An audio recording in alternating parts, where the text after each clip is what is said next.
Salam persaudaraan dari Bukit Sandar Matahari Ladalaro. Kami menyapamu semua dalam senandung ucap salam dalam Sang Sabda.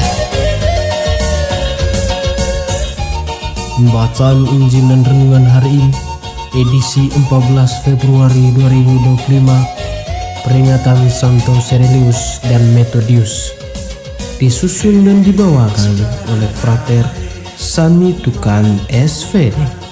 Selamat mendengarkan.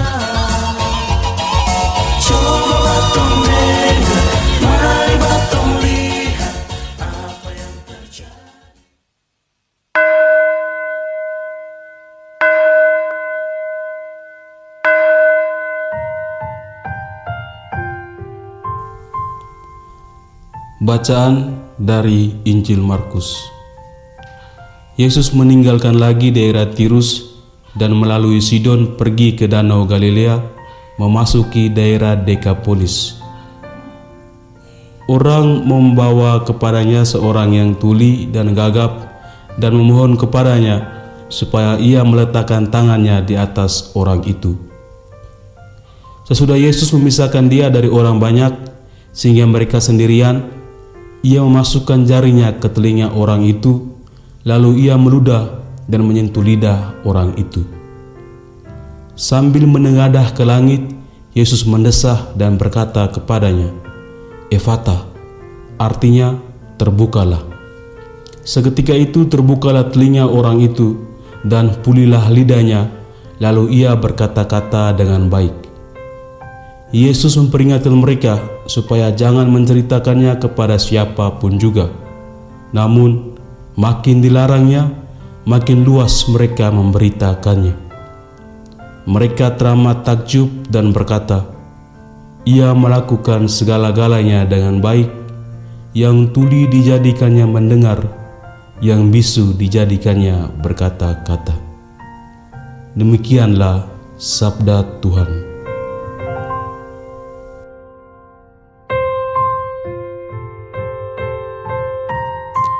Sama saudara dan saudariku yang terkasih dalam Kristus, saya memberi judul renungan kita hari ini dengan judul Cinta Menyembuhkan Segalanya. Penginjil Markus hari ini menceritakan bagaimana Yesus memulihkan atau menyembuhkan seorang yang tuli dan gagap. Orang yang tadinya tidak bisa mendengar dibuatnya mendengar, dan orang yang gagap dibuatnya menjadi lancar dalam berbicara. Markus memberitahu kita tentang seorang yang tuli dan gagap dibawa kepada Yesus. Ketuliannya kemungkinan besar sejak lahir. Karena tidak bisa mendengar saat kecil, ia tidak dapat belajar berbicara yang mengakibatkan cacat bicara yang parah. Kita bayangkan waktu itu tidak ada pengobatan dan tidak ada operasi yang tersedia untuk membantunya.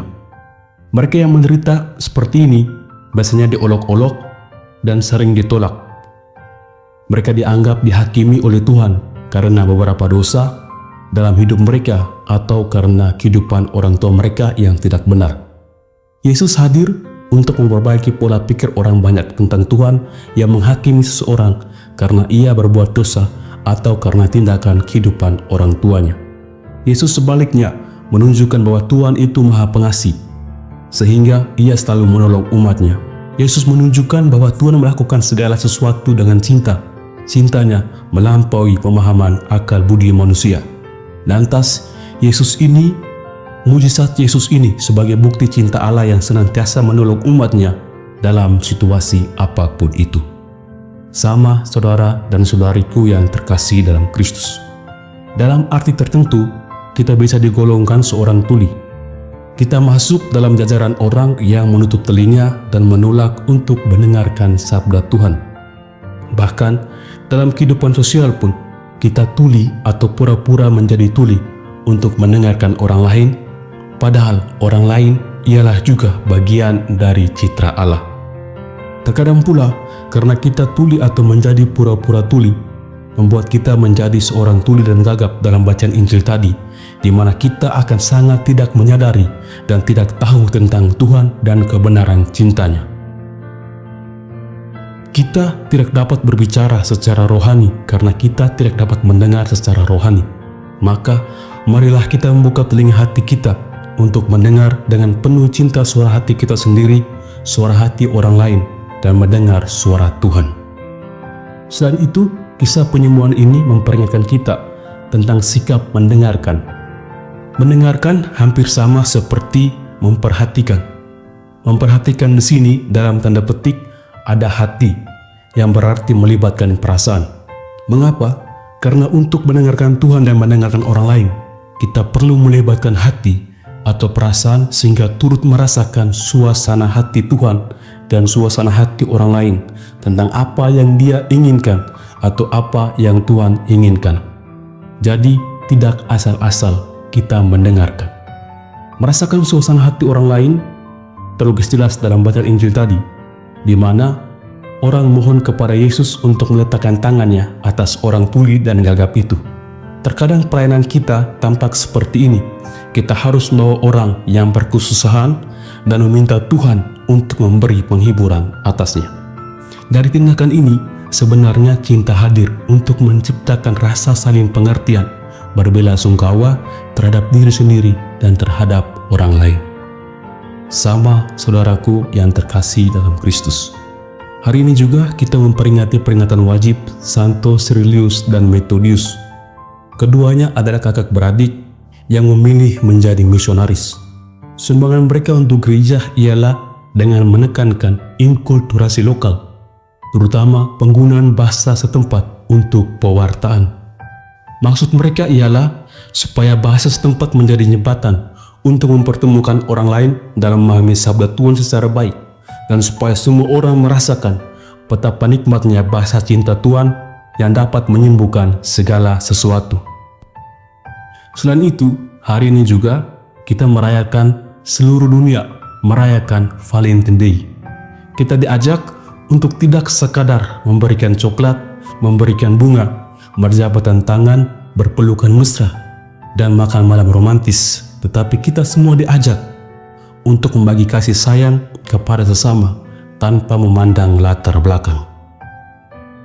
Ya, barangkali dengan Valentine Day ini kita semua membuka telinga hati kita, membuka diri kita untuk mendengar Tuhan, mendengar orang lain, dan mendengar suara hati kita sendiri.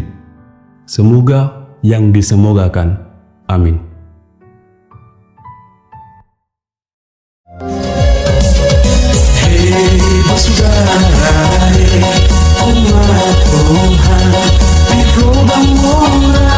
Sahabat-sahabat pencinta Sang Sabda, kita baru saja mendengar bacaan Injil dan renungan edisi hari ini. Sampai jumpa kembali pada edisi berikut. Terima kasih kepada Divisi Kerohanian website Seminari Tinggi Santo Paulus Ledalero. Semoga Sang Sabda menjiwai seluruh pengalaman hidup kita hari ini. Tuhan memberkati kita sekalian. Amin. Dalam satu hati, di dalam kasih Yesus.